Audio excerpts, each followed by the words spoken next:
friends. Welcome to Halfway There. This is the show where we have honest conversations with ordinary Christians about today's Christian experience. I'm your host, Eric Nevins. It's early in the morning for me, and whatever you are, whenever you're listening to this, I hope that you are well. Thank you so much for downloading. If you have not yet gone out to iTunes or Apple Podcasts or wherever you get your podcasts and left a rating and review for Halfway There, please do that. It does help us out, lists us up in the rankings, and lets Apple know that people are listening. So please do that. Today, I'm excited to share our guest. He is a pastor and the executive director at Alabama Interfaith Power and Light, Michael Malcom. Michael, welcome to Halfway There. Thank you. It's a pleasure to be here. I'm excited to chat with you. We met through a mutual friend, and I can't wait to hear your story. You're in Alabama now. Are you from Alabama? No. My wife is from Birmingham, Alabama. I am actually from Atlanta, Georgia. Oh, gotcha. Wait, I can't remember, and maybe I misremembered that. Are you in Atlanta now? So at this present moment, I'm in Birmingham. Oh, gotcha. But I will be in Atlanta in the morning. But you live in Atlanta? No, I live in Birmingham. Oh, you do? Okay, cool. I pastor a church in Atlanta. Oh, gotcha. All right. That's kind of an interesting dynamic. How does that work for you? Typically, I'm here during the week when I'm not traveling, and on the weekends I go back to Atlanta to go and pastor the church and check on my grandmother, who I take care of. She has dementia, and so I make sure that everything's in order. Yeah, you're back and forth. And yeah, interesting. Okay, well that's good to know about you. It sounds like you care about people. I typically try. Yeah, right. I tend to try. I don't think that you can be a pastor and not care about people. I think that's one of the qualifications. It's true enough. Okay, so tell us a little more about kind of you and what you're doing right now, and then we'll do I'll ask some other questions. Yeah. So right now, I am again the executive director for Alabama Interfaith Power and Light, which was an organization that actually had set kind of docile or dormant for about 7 years, and the opportunity presented itself. I was the executive director for South Carolina Interfaith Power and Light, and the opportunity presented itself for me to be able to come to Alabama and join my wife and my daughter and restart or relaunch Alabama Interfaith Power and Light, which we've been able to successfully do. One of the initiatives that we're working on right now is the Restore and Eden project, which deals with North Birmingham, and there's a lot of corruption and pollution that has been taking place in North Birmingham for decades, and so we're now trying to get the community of faith and the community to embrace change and fight for their own change to take place by addressing some of these issues that are taking place in their own community. Yeah. Explain to us, because you said you were part of another group called Interfaith Power and Light, and you said North Carolina, was that right? So yeah. So tell us what that means. Well, no, I was just you're probably gonna go in there anyway. Tell us what that means and like why that's important to you. So Interfaith Power and Light is actually a nationally organized national organization. We deal with communities of faith on climate change, creation care, creation stewardship, and energy efficiency. In doing that, we are interfaith, meaning that we deal with all faiths. It's not just Christianity, though I am a Christian. We also deal with other faiths as well, because we realize that it's going to take a collective effort of everybody that has a belief in taking care of creation, being involved in helping to shift the narrative from us being purveyors of creation to actually being those that take care of creation, stewards of creation. Yeah, absolutely. I think that's so important. It's a biblical principle, right? God gives us the earth Absolutely. to take care of and manage, and well, we haven't always done a great job at that, for sure. Well, I mean, if you believe in the metaphysical and you say that there is a heaven and a hell, then we realize that if we don't take care of what we have here, when the new earth does take place, we're just going to destroy that as well, because we think that that's the way that we're supposed to do. I think that's what we're supposed to do. Part of what drives the destruction of the environment as well as people is the fact that we have this perverse understanding of our role in creation.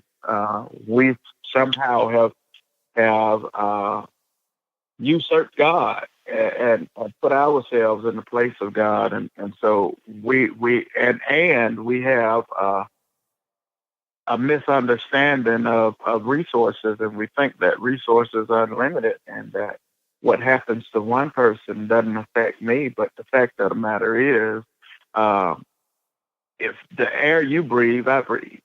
The water you drink, I drink. The food you eat, I eat. And so nobody can escape the destruction that's taking place in our environment or with our environment and in our society. Nobody can escape that. Yeah, I agree with you. I mean, the whole thing is a big cycle anyway, right? So it all comes back eventually. That's why we have to care about things like what happened in Flint and other places. Absolutely. So yeah, totally. I'm on board with that, and I can't wait to hear more about how this became a conviction for you. But let's go back. So tell me about your story. You grew up in a Christian family. Tell us about what that was like. So I grew up was amongst a line of preachers. I come from a long line of preachers. My grandfather was a pretty prominent pastor here in Atlanta, Georgia, as well as some of my uncles and aunts who have graced the pulpits and have taught and preached what thus saith the Lord. And I've also went into that tradition or inherited that call as well. And in so doing, I am the only one in my family that actually got formally trained as a pastor, meaning I'm the only one that went to seminary, which actually caused some conflict, and I still deal with the conflict of this to this day, because it was often said, that school doesn't call the preacher, God calls the preacher, and so there was a misunderstanding of education because of what they had been taught. They were taught to look down on education, as to say people that chose to get educated somehow thought themselves better than other people, and so they had this clear misunderstanding of what it meant to go and get formally trained, and some honestly still do to this day. However, others have just genuinely accepted me for who I am, and I embrace those people as well. And so in my family, I honestly don't really have that type of relationship with my family members. I operate in a different circle than they do. Yeah. Well, so tell me about how did you come to really make your faith your own? You were in this family of preachers, but how did that come to be yours? Honestly, it came through my education. My worldview was broadened. I was in the military, and so I was able to go, and I've seen a lot of places. In fact, I'll say that I've seen some places that people save their whole lives to go and see. And I was able to do that and get paid doing it with the military. Thank God. So in seeing other things and other people, that expanded my worldview from that aspect, from an aesthetic aspect. However, mentally, I still carried that same mentality that I had before. It was through education. It was through my deliberative. Which theology. was what? Like what was that? What was that mentality? So my mentality prior to school, I had the mentality that all I had or all I knew was all I needed to know. It was a very limited mentality. I didn't have a problem with women preachers. I didn't have a problem with different ethnicities and a color barrier and all of this stuff. That wasn't an issue for me. The homosexuality was an issue. Being open and affirming was an issue for me. I had to grow to understand that God loves all, period. Getting involved and looking into the environmental space and seeing what the greater sin is. That space was a space that I didn't even know existed. We'd already been doing it because of survival instincts. We learned how to deal with making more out of nothing or out of a little than the other way around, because we just didn't have. So, necessity is the mother of invention. And so we came up with various ways of being able to live off of and to some extent thrive off more than enough. But that mentality was a mentality I developed. That wasn't a mentality, that was a mentality I was instilled with. Sure. But learning the language of what I was doing and learning the other avenues in that was something that I learned later on.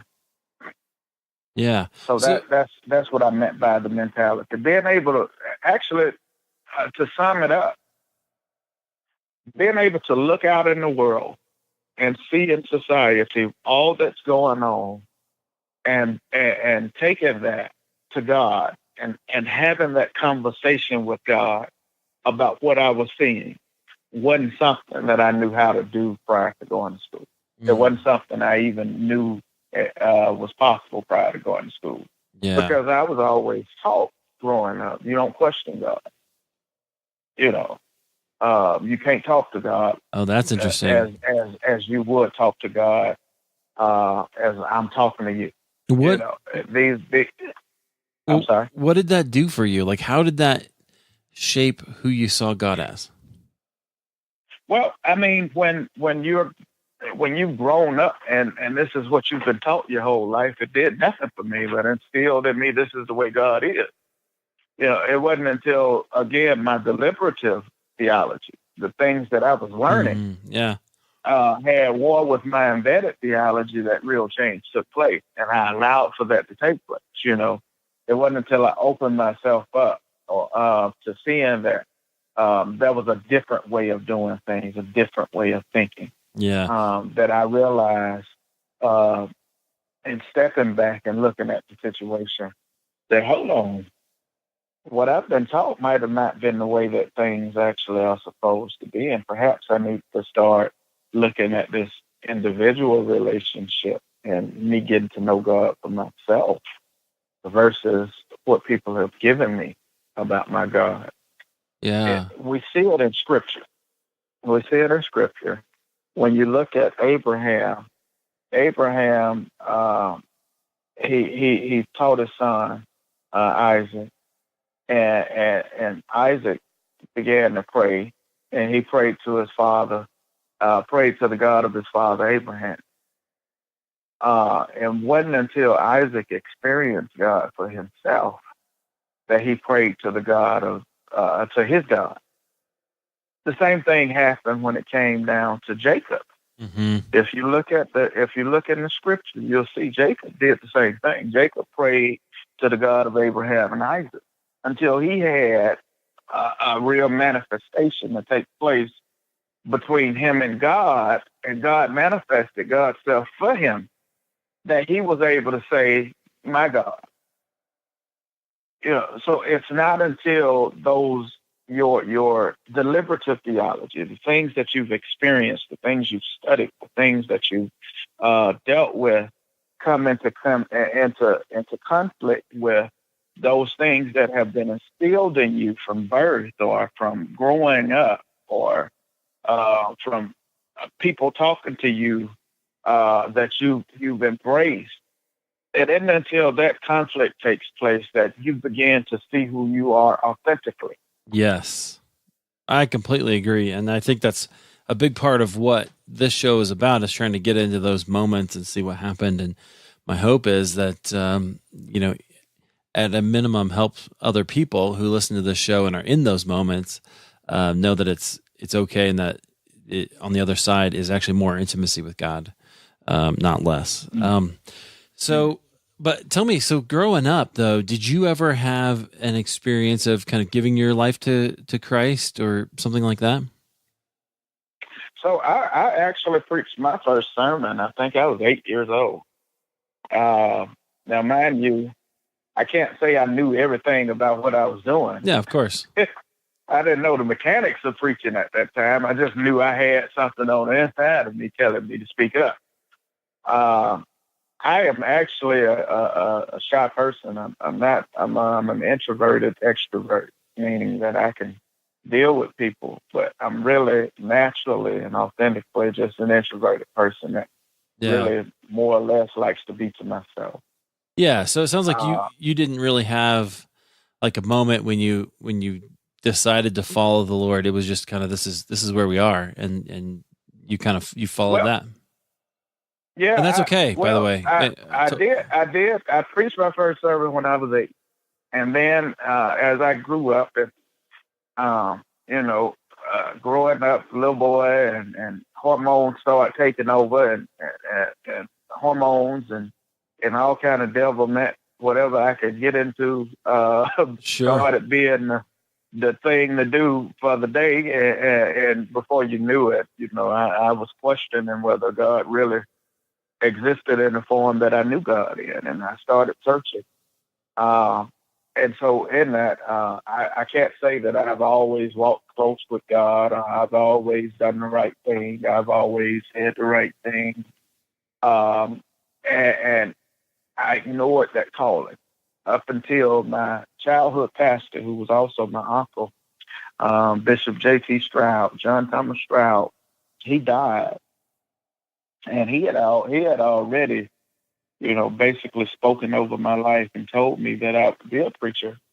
And once he died, it was as if though God moved whatever barrier to get to me was moved, and God just started dealing with me heavy, man, heavy. And I'll tell anybody, and I'm pausing parenthetically here, just to speak to the audience. No one can tell me God is a gentleman, and God waits on you. And no. God is inconvenient, and God doesn't wait on you. God wants what God wants, when God wants it. And so I'm sitting there one day, and God's dealing with me. I've been dealing with me for a while, man. My uncle just died, and all of a sudden I could not breathe. I physically could not breathe. I don't know if it was a panic attack or what it was, but I believe God actually seized my breath in that moment and told me, I have the power to take your life away. You're going to do what I want you to do. And from that day on, I started running. Now, it doesn't mean I hadn't made mistakes. It doesn't mean I ain't bumped my head. I hadn't torn my britches. Forgive me, I'm from the South, so if you hear me say britches, it's a Southern thing. That's fantastic. It's a Southern thing.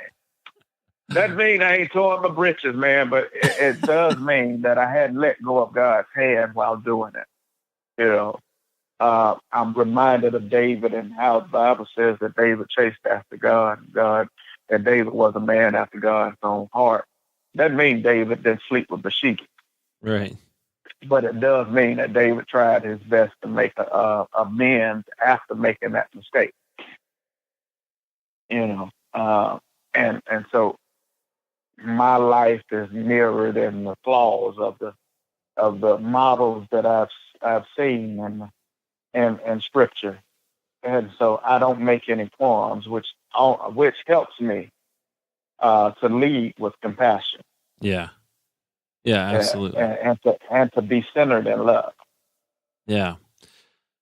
Yeah, I love that. Okay, so I want to go back to your time when you went to school. So I'm wondering, like, is there a story around that time that kind of will give us an insight into what that was like for you? So I'm going to tell the story, but I withhold names because I don't want to. I don't want anybody to be offended. I'm sitting in class the very first day that a seminary, right? Very first class, very first day. I had met the instructor before outside of seminary, and I knew she was a cool person and all, and very knowledgeable. And she asked a question to me, man. She asked a question to the class, and she said, "All the men in the class stand up." Right? Well, she didn't ask the question. She made the demand. Yeah. All the men in the class stand up, and this woman stood up with her, with the men, and she asked the woman. She said, "Are you a man?" And she said, "Yeah." And she said, "Okay, well, thank you for joining us." And right then, it was like all the stuff that I've been taught was challenged in that very moment, just in that moment. And I had to make up my mind whether or not I was going to continue to embrace my old thinking, or was I going to open myself up to be challenged and stretched in this new form of thinking. Wow. And it was right there, very first class, very first day, that I decided that I was going to allow the seminary experience to shape and form this new theology for me. Wow. Yeah, that's a powerful moment, and probably uncomfortable, right? Oh, it was totally uncomfortable. I don't think I was the only one. I can only tell you about my experience because it was my experience. But I don't think I was the only one that kind of squirmed in their feet when that took place. Yeah. Man, but again, it challenged me and made me say, okay, you got one or two ways you can shut down and let this just, play out and that's it. Or you can go ahead and embrace this new moment and see where it takes you. And I decided to embrace it and see where it takes me. And here I am where I am today. Wow. Yeah, I think that's powerful. That's interesting. You made me think of this moment that I had that was sort of similar in a way. Last year I went to, TED has all these events around the country. And so in Denver, they had a TEDx event. And I went to that. And one of the speakers was a transgender woman who's a pastor here in town, I think. And I sat there. We were way up front, and I sat there and I listened, and I had to emotionally kind of resist the urge of everything I've been taught about, how we should think about transgenderism, and look at the person right in front of me and say, okay, this is a person, and it doesn't matter whatever else is going on. God loves this person. That was a really interesting, informative experience for me as well. So I can relate to that.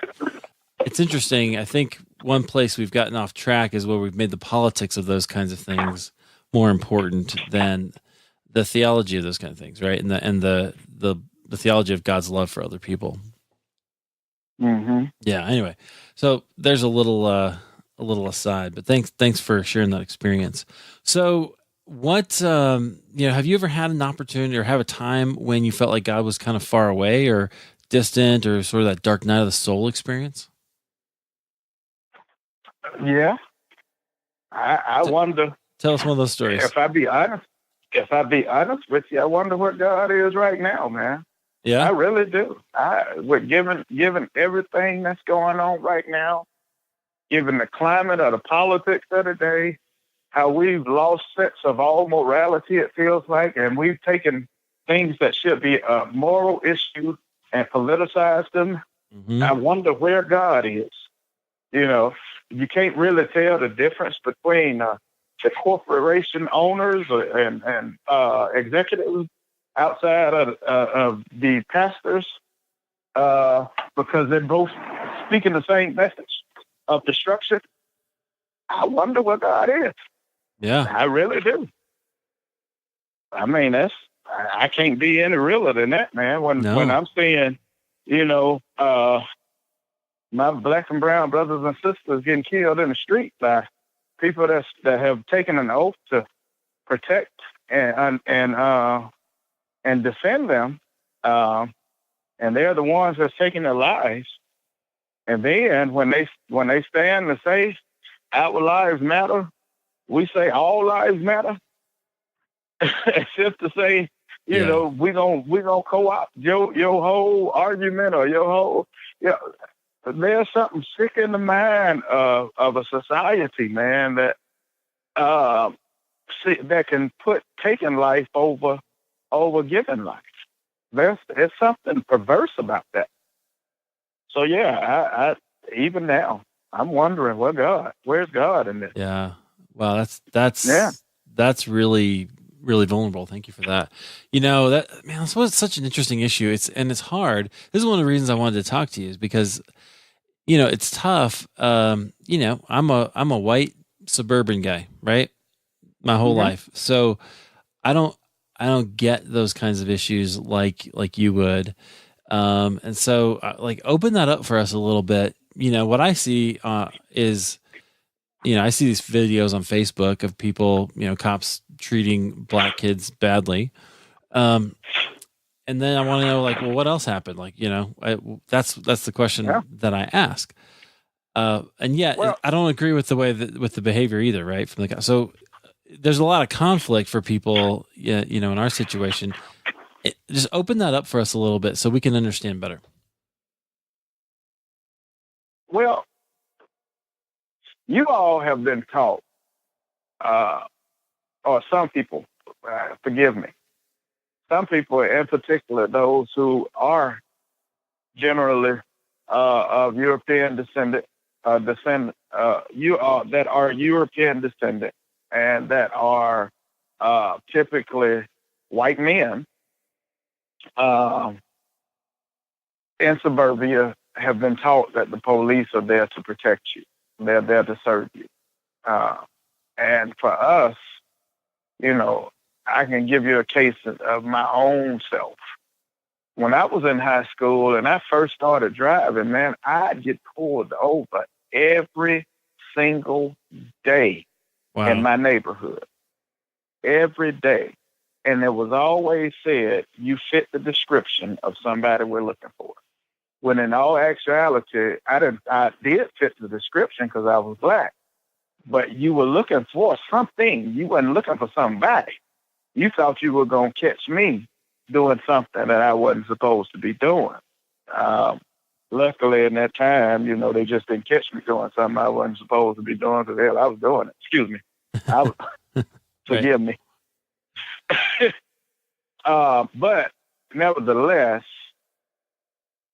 that is my experience with the police. So when I see the police, I don't feel relief. I feel anxiety. Yeah. You see what I'm saying? Yep. So now when you go and as a police officer, and I'm one amongst many. So when the police pull a person over of color, we're not looking like, wow, I'm glad the police are here to help us. No, we like, oh man, this might be my last time seeing this side of creation. You see what I'm saying? Yeah. And in a very real sense, not play, but in a very real sense. It's not a thing of where we're being over dramatic. We're not oversensitive. You can't be oversensitive when you're seeing a brother like Philando Castile, who did everything that the police officer said do, and still was shot dead in his car. Yeah. Sitting in his car. You see what I'm saying? You can't be oversensitive when you got a Mike Brown who who laid dead in the street for 2 hours before they even took his body away, and his mama couldn't do nothing but see him. She couldn't even touch him. You can't be oversensitive when you see a female that has been pulled over by the police, and next thing you know, she's dead in jail. You can't. There's no way to be oversensitive when you see that. Right. So when we get what our view, our relationship with the police department or with the police system in itself, it's not one of relief. It's one of anxiety. We're scared. We're nervous, and so that interaction goes that way. And it's honestly, it's not up for us to solve that. It's up for them to solve that. Right. Yeah, absolutely. So that's one of the reasons I'm glad you shared that with us, because we sometimes, I know I'm guilty of this, only seeing the world through my own experience, right? And it's much, much harder to look and to hear, I would interpret being pulled over in one particular way, but I don't have the experience of being pulled over every day for however long, right? That then I would have a whole different kind of understanding about the police and be a lot more skeptical. Right. Yeah. So that insight is actually really helpful. I would like to see a couple things. Like, I wish that we would do a lot more listening, on both sides, but particularly on my side, on the white suburban side. We need to hear, because there are things that we don't understand that are happening, that just because we don't notice them, and we've go ahead.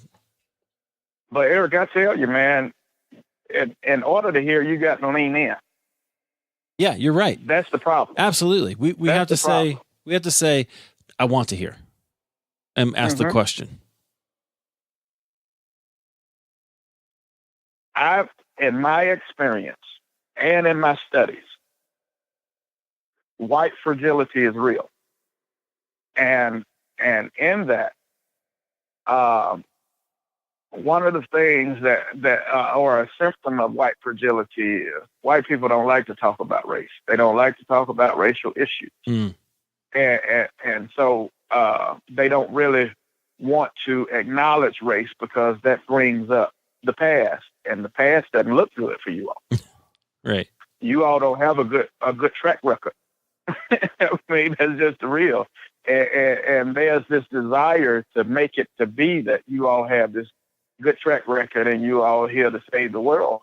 And the truth be told, in history, if you study history, you'll realize that that's just not the case. But until you acknowledge that and do the homework behind that, then you won't know it. I'm going to give you this case in point, but and it's not directly related, but it is. It's not the same, but it's directly related.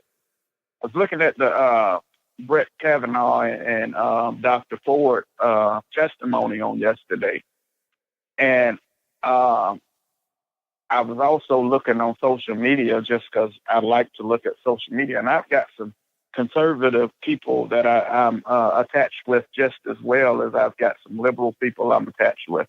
I consider myself just a believer in truth, whether it be conservative or whether it be liberal. I just believe in truth. And I noticed that I found myself having to be real mindful and real careful, because I didn't want to come off, or I didn't want my own experience to inform the way I was looking at this situation. Mm-hmm. For me, in my experience, I'm a black male. And though I have this stripe that I have to overcome with being black, I'm still a male. And so in that, I have male privilege. I have to be anti-patriarchal, because I've been taught, and the system and society has made me believe that my maleness or my gender is supreme, even if my skin color is. You see what I'm saying? Yeah. So I don't have full privileges that white men have, but I still have some privileges, and I have to be mindful that my privileges that I have don't inform this situation. And I saw that a lot of people were agreeing because of their privilege, and it wasn't because of what they actually heard. You see what I'm saying? Yeah. Yeah, absolutely. Yeah, I think that's right. I've been watching that whole thing. So we're recording this probably on the day that they're going to vote Kavanaugh out of the committee, and that's they're doing it right now. Are they doing it? Yeah, that's what I thought. I was just they're doing it right now. Gonna look and see. Well, they're voting to see if they're gonna move on. I think. Yeah, so I think he'll vote for the next phase. Right. So what will probably happen is they'll vote that he to vote him out of the committee, and then it'll go to the floor, and they're saying that vote will be on Tuesday. So, but so that's kind of a topic. But yeah, I see what you're saying about that about privilege. I think that's a word that, like you said, we don't really like. We kind of take offense to. But yeah, I think that it is real, and it's hard to see if you're on the side of the privilege, and so it takes a little bit of effort. Right. And right. Which I think was your point. And I said that to say, even when it comes down to our privileges with race, you have to be mindful, and you have to be anti. It's not enough just to say, well, I'm not a racist. Yeah. No. In fact, society and has set you up to where you are racist.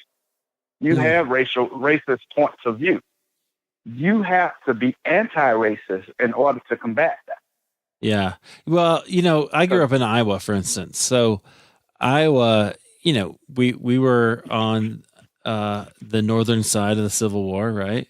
And we would say, and certainly didn't have the kind of Jim Crow things going on there that you did in the South, and yet there's still a system of segregation implicit that was part of it. I just love my grandfather. He's a good man. He told me he grew up like on a farm, farming community in Iowa. Mm-hmm. Never saw a black person until he went into the military. Like, crazy, right? Like, wow.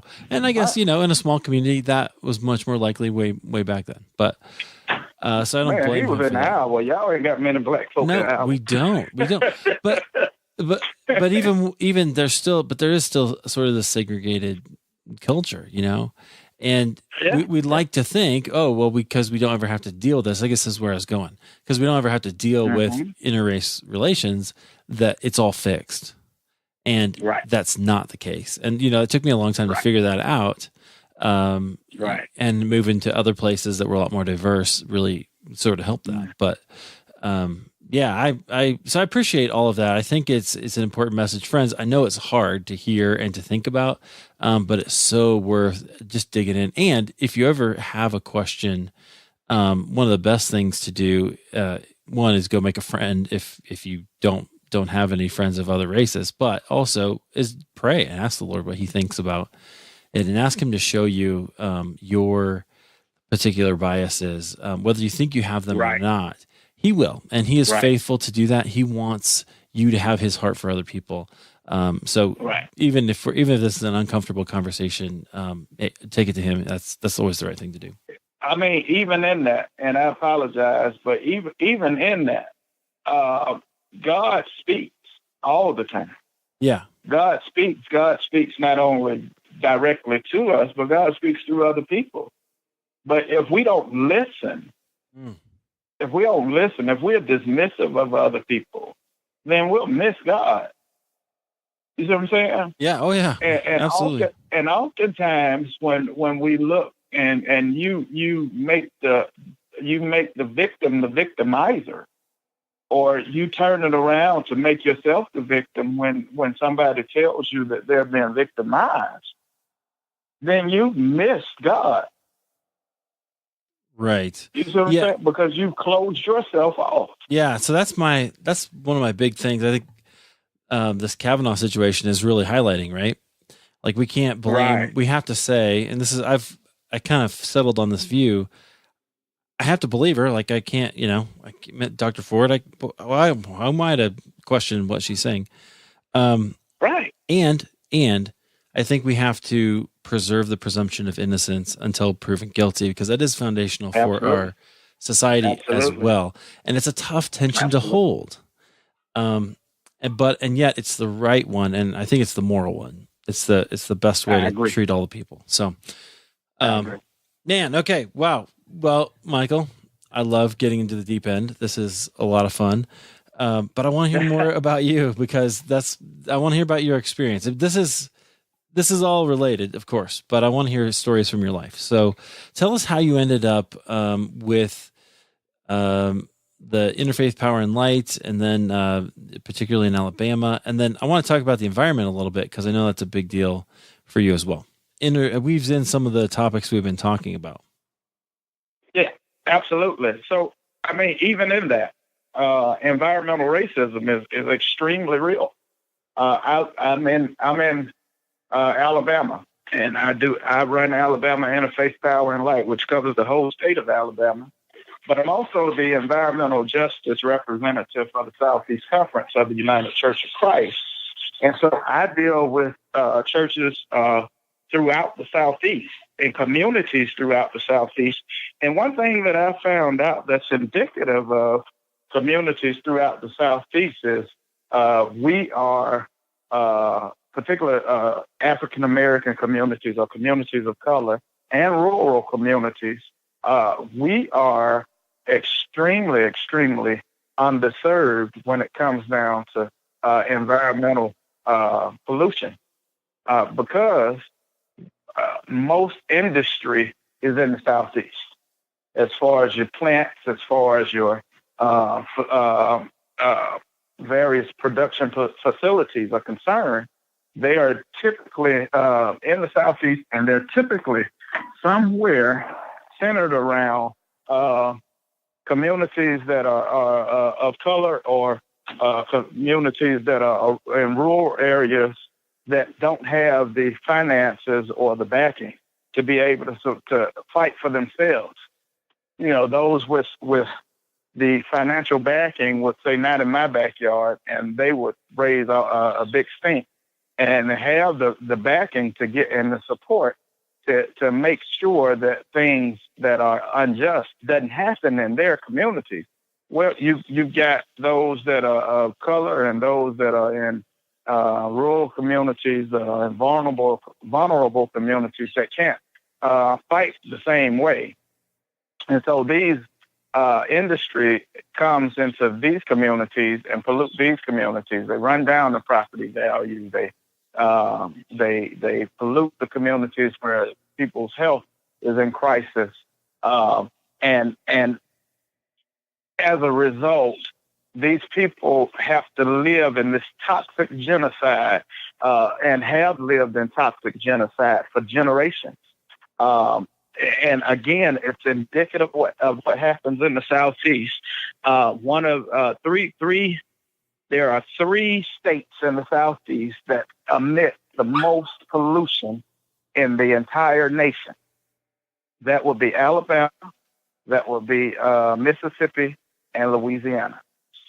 And those 3 states are also the most impoverished states. Now, the industry is the wealthiest, but the states that they sit in are the most impoverished. Something's wrong with that. Something's wrong with that.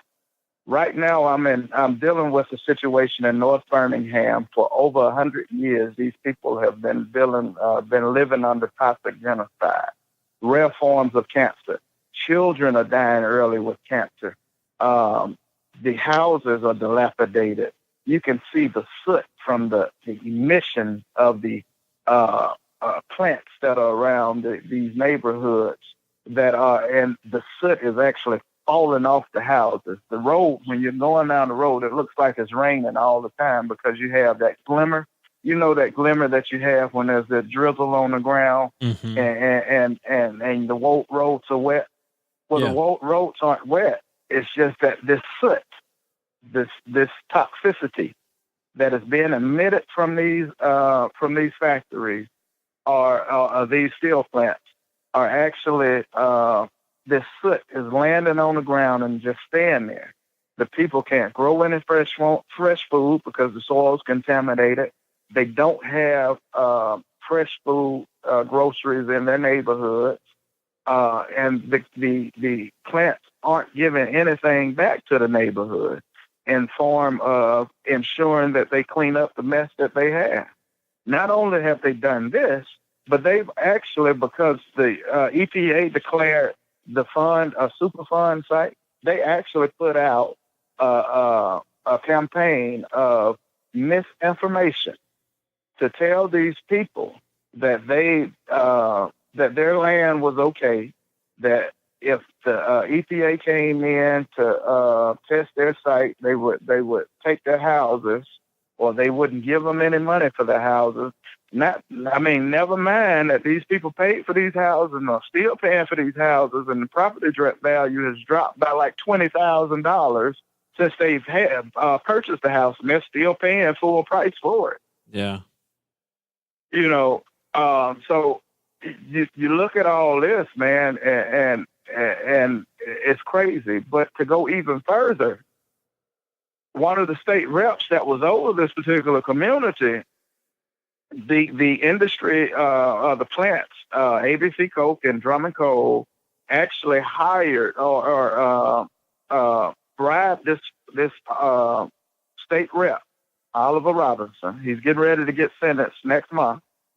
They actually bribed him, and he then, in turn, from what was said in the trial, he then, in turn, bribed some of the community leaders and some of the faith leaders in that community to put out misinformation concerning the EPA's involvement in helping them to get this situation sorted out.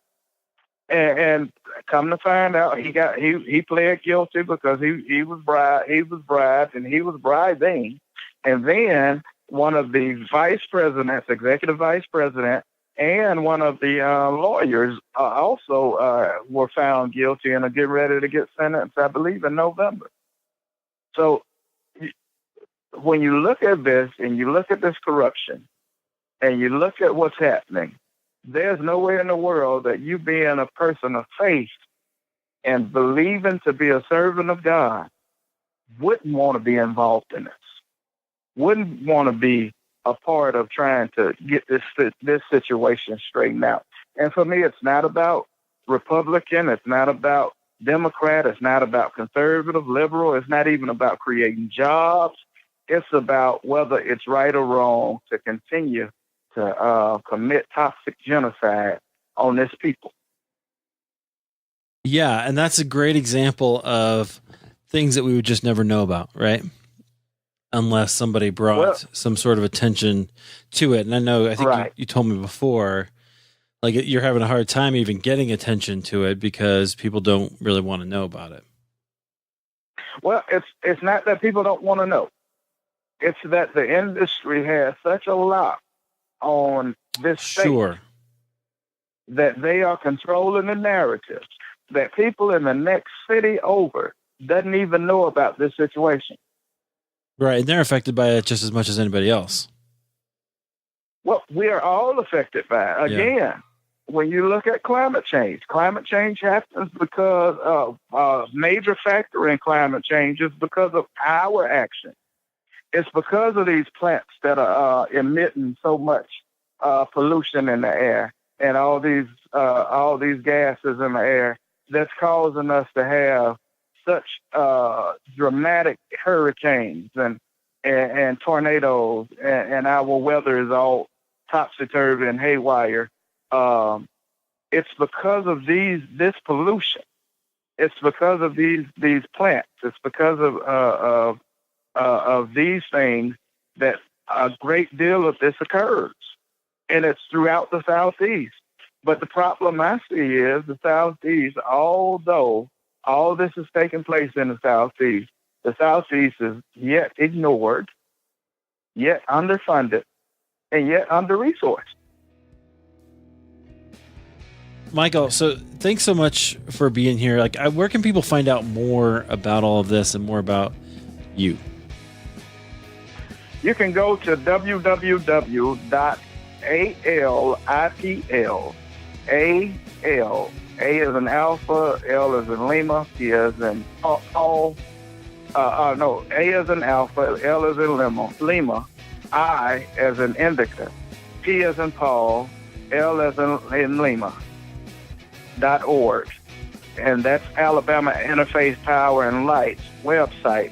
Or you can go to www.thepeoplesjusticecouncil.org. Yeah, these are important issues. Thank you for bringing them up and sharing a little bit about it.